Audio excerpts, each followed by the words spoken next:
Sir we have pick the topic of monkey mind and like आप अपने previous session में भी जैसे यू टेल कि we are all fundamentally monkeys, right? तो मतलब हम जो भी चीज़ करते हैं we do it out of an instinct. उसकी वजह से कभी कभार हमारे कॉन्सिक्वेंसेज ऐसे हो जाते हैं विच आर अनएक्सप्लेनेबल, या फिर जिसको हम बाद में रिग्रेट भी कर सकते हैं।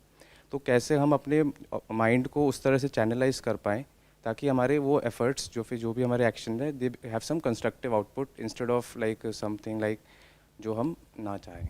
मैं ऐसे एग्जाम्पल देख के ऐसे बोल रही हूँ कि जैसे हम अभी कुछ भी कर रहे हैं और जैसे हम एक्सरसाइज कर रहे हैं और हम मेरे साथ ऐसा होता है कि मुझे अब नेक्स्ट ये करना है, नेक्स्ट वो करना है, तो वो ठीक है कि नहीं है?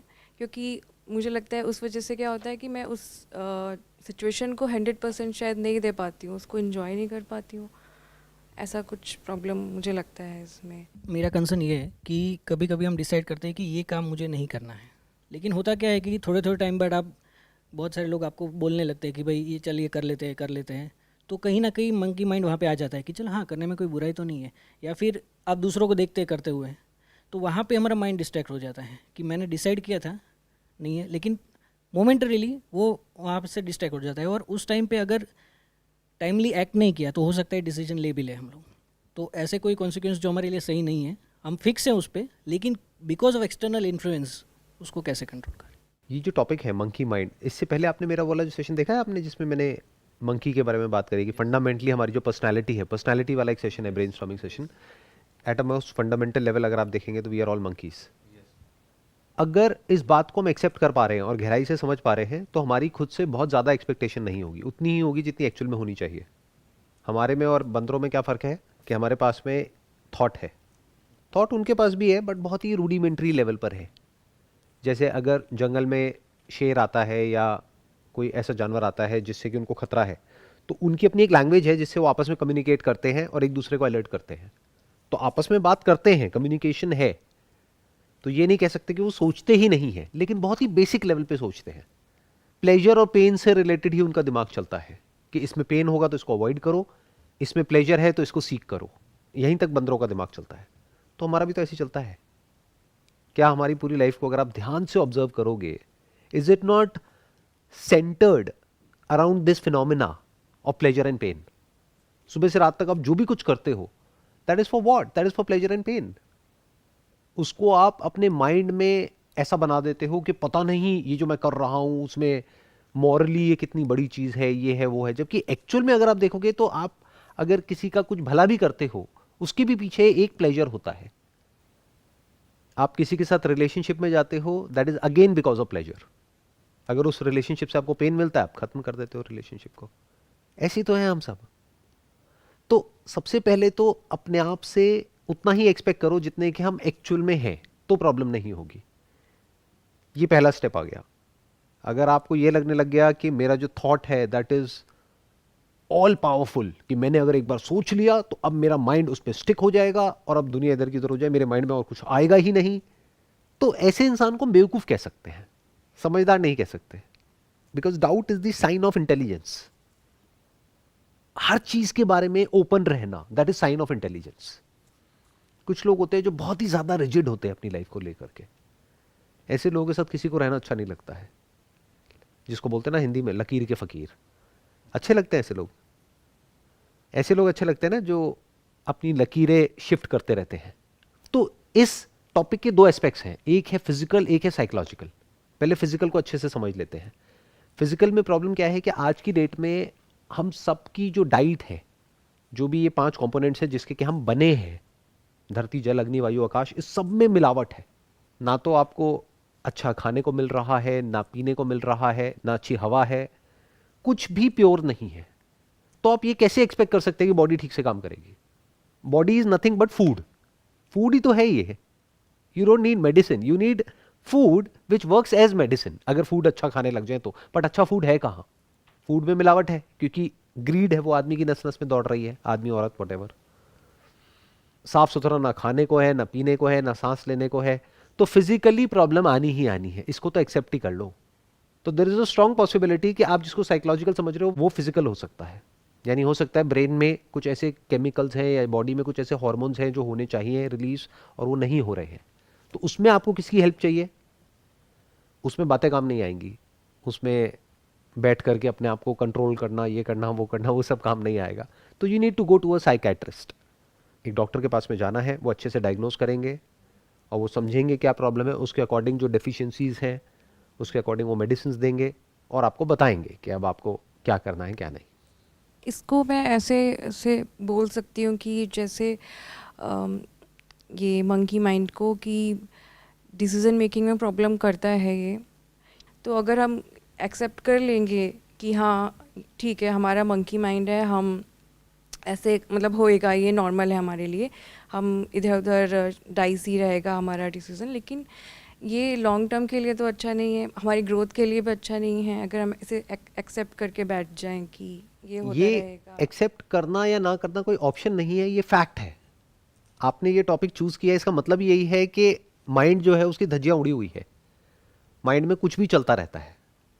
तो इसको आप चाहे एक्सेप्ट करें या ना करें, दैट इज अ फैक्ट। जैसे आग में हाथ लेकर के जाओगे तो हाथ जलेगा, इसको आप चाहे एक्सेप्ट करें या ना करें, ये चाहे आपके लिए अच्छा है या बुरा है, बट फैक्ट इज फैक्ट। तो सबसे पहले तो फैक्ट को फैक्ट की तरह देखो। आई एम नॉट सेइंग कि इसको एक्सेप्ट कर लो और यहीं पे रुक जाओ।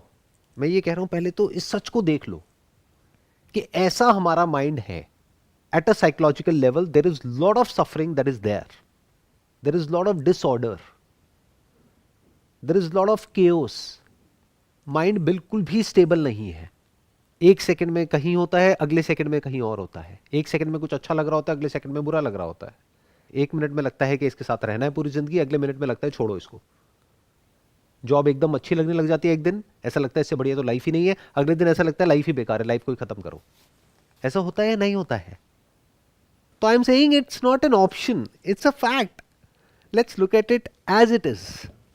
जब आप इसको देख लेंगे अच्छे से, अब हम उसकी रूट कॉज को समझने की कोशिश कर रहे हैं। पहले तो आप ये एक्सेप्ट करो कि प्रॉब्लम है माइंड के लेवल पे। अगर आप ये कहते हो कि कोई प्रॉब्लम ही नहीं है तो बात ही खत्म हो गई, फिर तो ये टॉपिक ही बेकार हो गया। बट इफ यू से and you can see, not just saying it, but if you can see that कि माइंड के लेवल पे क्या इश्यूज हो रहे हैं, देन कम्स द क्वेश्चन कि इसका सोल्यूशन क्या है। पहले प्रॉब्लम को समझते हैं, फिर सोल्यूशन पे आते हैं। तो प्रॉब्लम मैंने क्या कहा, आज की डेट में जो एक बहुत बड़ी प्रॉब्लम है वो है फिजिकल। इसको हम अंडर एस्टिमेट नहीं कर सकते। तो there is a strong possibility कि वो लोग जो अभी मुझे वीडियो में देख रहे हैं वो साइकोलॉजिकली अपनी प्रॉब्लम को सॉल्व करना चाह रहे हैं, यानी मेरी वीडियोस को देख करके या कहीं किसी से बात करके या कुछ भी उल्टा सीधा करके। बट हो सकता है उनको ज़रूरत है एक साइकेट्रिस्ट की, एक प्रोफेशनल डॉक्टर की, जो कि डायग्नोज करे कि उनकी प्रॉब्लम एक्चुअल में क्या है, वेदर इट इज़ फिजिकल और साइकोलॉजिकल। और ये प्रॉब्लम टाइम के साथ साथ बढ़ने वाली है, बिकॉज बॉडी और माइंड दो अलग अलग चीज़ें नहीं है। ये मत समझो कि बॉडी अलग है माइंड अलग है। अरे बॉडी इज माइंड। ब्रेन में आपके कुछ पर्टिकुलर केमिकल्स रिलीज होने चाहिए, अगर वो रिलीज नहीं होते हैं प्रॉपर्ली तो आपको बुरा फील होने लग जाएगा, आपको सब कुछ ही बुरा लगने लग जाएगा। और आपको लग रहा है कि मुझे बुरा इसलिए लग रहा है क्योंकि ऐसे थॉट्स आ रहे हैं, और ऐसे थॉट्स आएंगे तो और बुरा लगेगा, तो वो एक साइकिल बनती है। तो अगर ये 1-2 महीने तक 3 महीने तक इस तरह के थॉट्स आते हैं, जैसे किसी के माइंड में मान लो सुसाइडल थॉट्स आ रहे हैं और उसको यही नहीं पता है कि क्यों आ रहे हैं, या पता भी है तो वो स्टेट बनी हुई है, या तो है 1-2 बार वो थॉट आया चला गया, दैट्स ओके। बट अगर वो आया और वो बना ही हुआ है तो a person should immediately consult with a doctor. ये बात उसको खुद भी समझनी है और उसकी फैमिली को भी समझनी है। फैमिली ना भी समझे तो उसको खुद तो समझनी ही है, मेडिकेशन लेनी है। That is one very important to understand. क्योंकि हम जो यहाँ पे लोग हैं, हमारे माइंड में प्रॉब्लम क्या है कि कोई भी, जैसे अगर आपका पेट खराब होगा आप डॉक्टर के पास जाओगे तो आपके घर वालों को कोई दिक्कत नहीं है, बट अगर ब्रेन के लेवल पे कोई प्रॉब्लम होगी डॉक्टर के पास जाओगे तो क्या कहेंगे, आप पागल हो गए हो। तो वो खुद पागल है, क्योंकि उन्हें पता ही नहीं है कि ब्रेन के लेवल पे प्रॉब्लम्स क्या हैं आज की डेट में और किस लेवल पे है। क्योंकि उन्होंने कभी फेस नहीं करी तो उन्हें लगता है कि आप भी फेस नहीं करोगे। टाइम बदल चुका है। उनके टाइम पे आज से 20-30-50 साल पहले इस हद तक मिलावट नहीं थी हर चीज में, इस हद तक पोल्यूशन नहीं था। दिल्ली जहां पर अभी हम बैठे हैं, that is one of the most polluted cities in the world. दिन की डायरेक्टली या इनडायरेक्टली हम 20-30 सिगरेट पी रहे हैं। क्या सब कुछ ठीक रहेगा? बिल्कुल ऐसा है कि अगर आपके हाथ पे कुछ गर्म लगाएंगे तो जलेगा ना, जलेगा तो वहां पे निशान पड़ेगा ना, दर्द होगा ना, जलन होगी ना। अब आपको लग रहा है नहीं नहीं ये साइकोलॉजिकल है, मैं माइंड से इसको कंट्रोल कर लूंगा। अरे वो माइंड से कंट्रोल करने वाली चीज नहीं है, वो फिजिकल है। उसके लिए दवाई की ज़रूरत है, आपको एक पेन किलर की ज़रूरत है और उस पर कुछ मेडिकेशन लगाने की ज़रूरत है, तब वो ठीक होगा। अब आते हैं दूसरे एस्पेक्ट पे, विच इज़ साइकोलॉजिकल। पहले तो सबसे पहले मैं आप तीनों से पूछना चाहूँगा, क्या कोई प्रॉब्लम है साइकोलॉजिकली? क्या माइंड स्टेबल रहता है, एक जगह पे टिका रहता है? सो माइंड डेफिनेटली स्टेबल तो नहीं रहता है, मतलब बिकॉज बाय नेचर माइंड ऐसा है कि it has to move from one state to another. Like उसमें कुछ ना कुछ थॉट्स कंटिन्यूसली आते रहते हैं, मतलब हमारे अंदर थॉट्स ऐसे आते रहते हैं जो जिस टाइम पे नहीं आने चाहिए। लाइक जैसे हम कोई ऑफिस का अपना कुछ काम कर रहे हैं, हम एक फोकस करके उसको करना चाह रहे हैं, बट समवेयर कुछ अलग थॉट ऐसा आ गया जिससे वो हमारा काम इम्पैक्ट हो गया। मतलब डे टू डे रूटीन है, मतलब अगर वो इम्पैक्ट हो रहा है तो वो चीज़ हमारी ना हो पाए, तो उसके लिए हम मतलब क्या कर सकते हैं। ये तो बेसिकली क्या हो गया कि हम एक काम कर रहे हैं, बार बार हमारे माइंड में कोई थॉट आ रहा है। वो भी थॉट तब आता है जब कोई प्रॉब्लम चल रही है लाइफ में। फॉर एग्जांपल हेल्थ से रिलेटेड प्रॉब्लम है, तब थॉट्स आते हैं। घर में लड़ाई झगड़ा हो गया, तब ऐसे थॉट्स आते हैं। कोई एक्चुअल में फाइनेंशियल प्रॉब्लम है, तब थॉट्स आते हैं। जब कुछ नहीं हो रहा होता है तो हम अपने कंफर्ट जोन में होते हैं, नॉर्मल अपना काम चल रहा होता है। तो ये कोई बहुत बड़ा इशू नहीं है, ये तो सबके साथ होगा ही। मतलब ये तो बिल्कुल ऐसा है कि अगर कोई प्रॉब्लम होगी तो उससे रिलेटेड थॉट्स आएंगे ही ना। दांत में दर्द होगा तो दांत से रिलेटेड थॉट्स आएंगे ही ना, दर्द से रिलेटेड। ऐसा कैसे हो सकता है वो ना आए? But I am talking not at a surface level, I am talking at a very deeper level, कि फंडामेंटली क्या आप देख पा रहे हो कि माइंड के लेवल पे क्या इशू है, या कोई इशू है भी या नहीं है? सर इशू तो डेफिनेटली है, बट वो समझ नहीं पा रहे हैं, मतलब कि मतलब उसको उस डेप्थ में जाके हम उसको कैसे मतलब उसको मतलब देख पाएँ। द प्रॉब्लम इज कि we are ignorant of the fact कि डीप विद इन साइकोलॉजिकली किस लेवल के क्या क्या इश्यूज हैं। वो तब पता लगता है जब वो सिचुएशन आती है और सब कुछ आउट ऑफ कंट्रोल हो जाता है। तब पता लगता है कि किस में कितना दम है। उस वक्त जब वो टाइम आता है, जब सब कुछ ठीक चल रहा होता है, तब कोई दिक्कत नहीं है। आप बताइए, आपके क्या थॉट्स हैं इसके बारे में? मेरे साथ होता है कि कभी कभी मुझे पता नहीं बहुत अच्छा लगता है कि कॉन्फिडेंस सब रहता है, एकदम से सेल्फ डाउट हो जाता है कि मैं जो कर रही हूँ वो सही है कि नहीं। सेल्फ डाउट तो होगा ही। It is a sign of intelligence कि जो हम कर रहे हैं उसमें हमको डाउट होता है। जैसे एक टेररिस्ट है, उसके माइंड में कभी डाउट नहीं होता कि मैं जो कर रहा हूँ वो सही है गलत है। तो जो भी आप कर रहे हो उसके प्लस माइनस है, ना करने के भी प्लस माइनस है। जैसे ही आप कुछ करोगे और आप अगर इंटेलिजेंट हो, यानी कि आप एक सिचुएशन की हर साइड को देख सकते हो, नैरो माइंडेड नहीं हो कि बस एक ही तरीके से चल रहे हो। जैसे घोड़ा होता है, उसके यहाँ पे वो लगा दिया, अब वो ना लेफ्ट देख रहा है ना राइट देख रहा है, सीधा सीधा चल रहा है, तो उसको कोई डाउट भी नहीं आ रहा, उसके माइंड में कोई कंफ्यूजन भी नहीं है, वो सीधा सीधा चलता रहेगा। तो self doubt is not a problem. Because of this self doubt थोड़ी बहुत एंजाइटी ट्रिगर हो गई, that is not a problem. I am asking at a deeper level, is there any problem? Can we see that? Not able to see any problem at a deeper level, but there is a problem at surface level, that whenever I try to meditate, I mean when I sit, I'm not able to sit more than 5 minutes. But then, as I've heard in your session, ki being present at any moment is meditation. So that is fine whenever I'm taking any session or taking any trainings, or whenever I'm preparing any content, then I'm present, fully present. So if meditation is being present, then why do we need to sit in the meditation holding our breath? And if I sit there, then the monkey mind comes in. अगर आप actual में समझना चाहते हो ना कि problem क्या है माइंड के लेवल पे, या ये मंकी माइंड एक्चुअल में क्या है, तो आपको बैठना पड़ेगा। You have to sit for hours at one place without doing anything.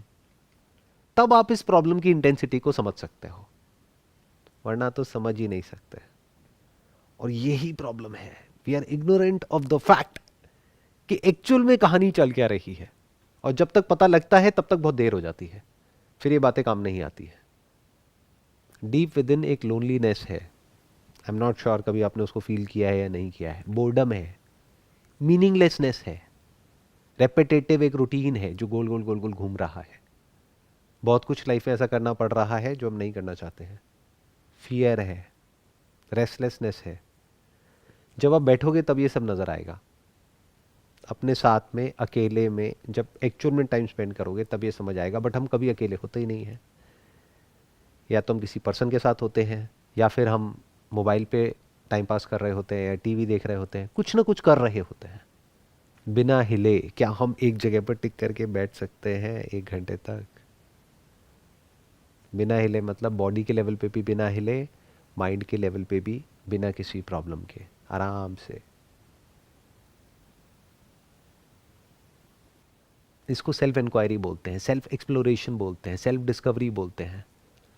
इसके लिए आपको कहीं जाने की ज़रूरत नहीं है। घर में ही अगर आप थोड़ी देर के लिए बैठना शुरू करते हैं, don't follow a technique because that will make you dumb, that will make you like a robot, कि एक प्रैक्टिस किसी ने दे दी है, उस प्रैक्टिस को हम रिपीट कर रहे हैं। उसमें और फिर जो हम काम कर रहे हैं उसमें कोई फ़र्क नहीं है। जॉब में भी तो ये होता है, किसी ने बता दिया ये काम करना है, वो काम हम कर रहे हैं। तो इसके लिए कोई प्रैक्टिस नहीं है, कोई रूटीन नहीं है, कोई टेक्निक नहीं है। You have to just sit with yourself. शुरू में maybe for half an hour, just watch your breath, या फिर just be aware of whatever is there.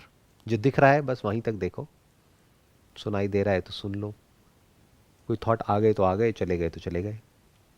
जैसे इन्होंने बोला है मेडिटेशन का, तो अगर हम कोई भी ऐसे एक हॉबी लेके बैठकर, जैसे मेडिटेशन में अगर मन नहीं लग रहा है तो हम कुछ ड्राइंग करने लग गए या फिर पेंटिंग या फिर डांस करने लग गए, तो वो भी एक सोल्यूशन है कि इसमें प्रॉब्लम पता है क्या है, डांस हम 24 घंटे नहीं कर सकते। डांस कर करके आपकी बॉडी थक जाएगी। जैसे जो काम आपको अच्छा लगता है, पेंटिंग भी अगर अच्छी लगती है तो पेंटिंग आप दिन में 8 घंटे नहीं कर सकते। या तो थक जाओगे या बोर हो जाओगे। फॉर एग्जाम्पल, कोई खाना आपको बहुत अच्छा लगता है, अगर वही आपको दिन में 3 बार देने लग गए अगले 1 हफ्ते तक, उसी खाने से आपको नफरत हो जाएगी। तो प्रॉब्लम देख रहे हो, इस प्लेजर की प्रॉब्लम क्या है? We are always seeking pleasure in some और द अदर वे। तो इस प्रॉब्लम के 2 सोल्यूशन है साइकोलॉजिकल लेवल पे। एक, बिजी रहो, इतने बिजी रहो कि मरने की भी फुर्सत ना हो, कि अगर मौत भी आए तो आप उसको कहो अभी थोड़ी देर बाद आना, अभी मैं बिजी हूं। मतलब अपने आप को बिजी कर लो, घर पे भी, ऑफिस में भी, यहां भी, वहां भी बिजी रखो, और थक जाओ और थक करके सो जाओ, फालतू के थॉट्स ही नहीं आएंगे। That is one way of working. In fact अगर आप मंकीज को ध्यान से ऑब्जर्व करोगे, वो यही करते हैं। वो आपको कभी एक जगह पर टिक करके बैठे हुए नजर नहीं आएंगे। कुछ नहीं भी है करने के लिए तो इधर से उधर कूदते रहेंगे, उछलते रहेंगे, ये करते रहेंगे, वो करते रहेंगे, भागते रहेंगे, और कुछ नहीं मिला तो आपस में लड़ने लग जाएंगे। तो बंदरों से सीखो और बंदरों की तरह बिजी रहो, जिंदगी कट जाएगी, एंड में मौत आएगी, खत्म, टॉपिक क्लोज। या फिर एक दूसरा ऑप्शन है, वो क्या है कि हम ये समझे कि बंदरों में और हम में एक फर्क तो है। वो क्या है कि हमारे पास में थॉट है, हम चीज़ों को समझ सकते हैं, बंदर नहीं समझ सकते, क्योंकि समझने के लिए लैंग्वेज चाहिए, नॉलेज चाहिए, इंफॉर्मेशन चाहिए, जिसका एक्सेस बंदरों के पास में नहीं है, हमारे पास में है।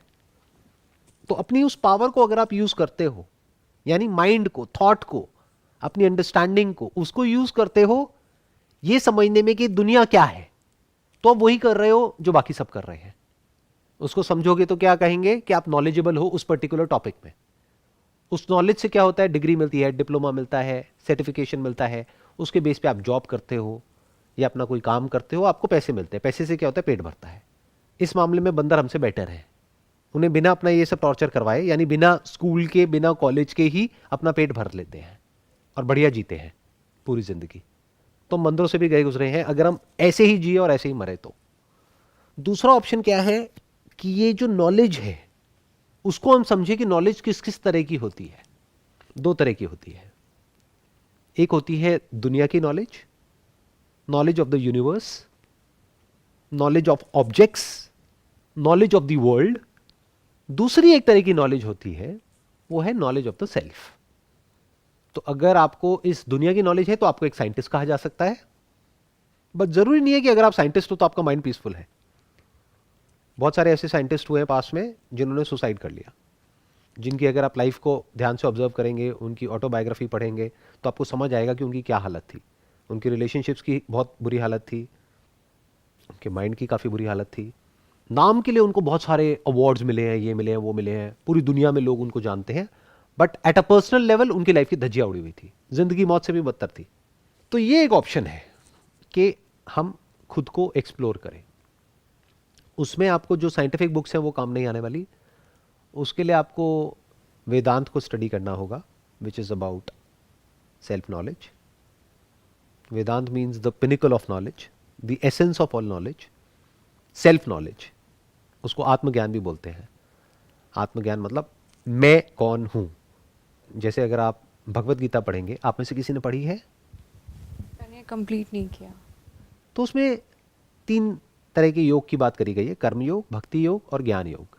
मैं अभी जिसकी बात कर रहा हूँ वो ज्ञान योग है। ज्ञान योग मतलब आत्मज्ञान योग, नॉर्मल दुनिया का ज्ञान नहीं कि मेंढक क्या है, कबूतर क्या है, ये क्या है, वो क्या है, ये सब नहीं। आत्मज्ञान एक रास्ता तो ये है। दूसरा रास्ता क्या है? कर्म योग, मतलब बिजी रहो, अपने काम में बिजी रहो, अपने काम को पूरे दिल से करो, अच्छे से करो, इस तरह से करो कि उसमें अपना सब कुछ लगा दो। तो काम करके थक जाओगे, थकने के बाद में नींद भी अच्छी आएगी, नहीं तो खाली दिमाग शैतान का घर। और क्या है? भक्ति योग। भक्ति मतलब क्या कि अगर आपका ध्यान लगता है भजन कीर्तन में, भगवान की कोई इमेज है उसमें या भगवान के नाम में जिसको मंत्र बोलते हैं, तो वहां पे अपना ध्यान लगा दो, सांसों के साथ में किसी मंत्र को जोड़ दो, ये एक रास्ता है। बट अगर आप पूछोगे एक्चुअल में परमानेंट सॉल्यूशन क्या है, if you want to see the end of thought, if you want to go beyond thought, if you want to actually fulfil the meaning of being human, तो फिर उसके लिए है ज्ञान योग, खुद का ज्ञान कि मैं कौन हूं। जब ये जवाब मिल जाता है तो ये भी समझ आता है भगवान क्या है, ये यूनिवर्स क्या है, लाइफ क्या है, डेथ क्या है। बट उसके लिए एक ऐसा माइंड चाहिए जो कि एक जगह पे टिक करके आराम से ठंडे दिमाग से चीज़ों को एज इट इज़ देख सके। तो उसकी शुरुआत कहाँ से होगी? बैठने से होगी। जिसको मेडिटेशन समझते हैं वो मेडिटेशन नहीं है। मेडिटेशन एक्चुअल में क्या है? अगर आप किसी ज़ेन मंक के पास में जाएंगे तो वो सीधा आपसे ये पूछेंगे for how long can you sit. ये नहीं कि for how long can you meditate, because it does not make any sense. मतलब टिक करके आप एक जगह पर कितनी देर तक बैठ सकते हो? तो आप कहोगे 5 मिनट, वो कहेंगे ठीक है अभी 2-3 साल लगेंगे। जब आप कहोगे कि हाँ मैं टिक करके एक जगह पर 4 घंटे बैठ सकता हूँ, 8 घंटे बैठ सकता हूँ, तो फिर आप तैयार हो इस चीज़ को समझने के लिए कि लाइफ एक्चुअल में क्या है। जैसे टिक के बैठने की बात है, तो जैसे मैं कभी बैठ रही हूँ ऐसे, कभी कभी ऐसे कुछ भी नहीं सोचना है, सिर्फ ऐसे ही बैठना और ऑब्ज़र्व करना इधर उधर क्या हो रहा है। तो उसके बाद ऐसे लगने लगता है कि हाँ ठीक है, अच्छा तो लग रहा है, लेकिन मेरे साथ ऐसा होता है कि मुझे लगने लगता है कि ये टाइम वेस्ट तो नहीं हो रहा है, कि अब मुझे यही अच्छा लग रहा है, तो फिर मैं अपने नहीं, अगर आपको बैठना अच्छा लग रहा है तो हम एक्चुअल में नहीं बैठ रहे हैं, एक्चुअल में बैठ करके ऑब्जर्व नहीं कर रहे हैं, हम बस बैठ गए हैं। जैसे एक तो है कि आप आलसी होकर के कहीं पर बैठ गए हो, मैं उसकी बात नहीं कर रहा हूं। मैं क्या कह रहा हूं, पूरी तरह से जागे हुए हो। तो जब आप जागोगे तब आपको दिखेगा कि अंदर कितना कचरा है माइंड के लेवल पे। ये जो मंकी माइंड है इसका एक्चुअल में मतलब क्या है? माइंड कैसे हॉप करता है एक जगह से दूसरी जगह पर, और इतनी तेजी से करता है कि हमें पता भी नहीं लगता कि कहां से शुरू हुए थे कहां पहुंच गए। कितना भी कुछ भी मिल जाए सेटिस्फैक्शन मिलता ही नहीं है। सेटिस्फैक्शन की बातें होती है, हैप्पीनेस की बातें होती है, वो तो कहीं एक्चुअल में है ही नहीं। खुश होने के लिए तो कोशिश करनी पड़ती है। बिना कोशिश के खुश कैसे होते हैं? बिना एफर्ट के खुश कैसे होते हैं? ये प्रेजेंट मोमेंट एक्चुअल में क्या है हमें नहीं पता है। तो it's not a waste of time if we do it to actually understand कि मैं कौन हूं। अगर आप अपने आप से क्वेश्चन पूछते हो हु एम आई, अब आप बैठते हो, अब अच्छा नहीं लगेगा, बहुत बुरा लगेगा। आप कहोगे ये क्या हो रहा है, ये जो मेरे अंदर इतना नॉन स्टॉप चैटरिंग चलती रहती है, क्या मैं वो हूं? क्या मैं ये बॉडी हूं जो पूरी तरह से एंटैंगल्ड है लाइफ और डेथ के साइकिल में, जहां कुछ करते हैं तब भी फंसते हैं, नहीं करते हैं तब भी फंसते हैं। लाइफ के ऐसे ऐसे सच नजर आएंगे कि अंदर तक इंसान हिल जाएगा।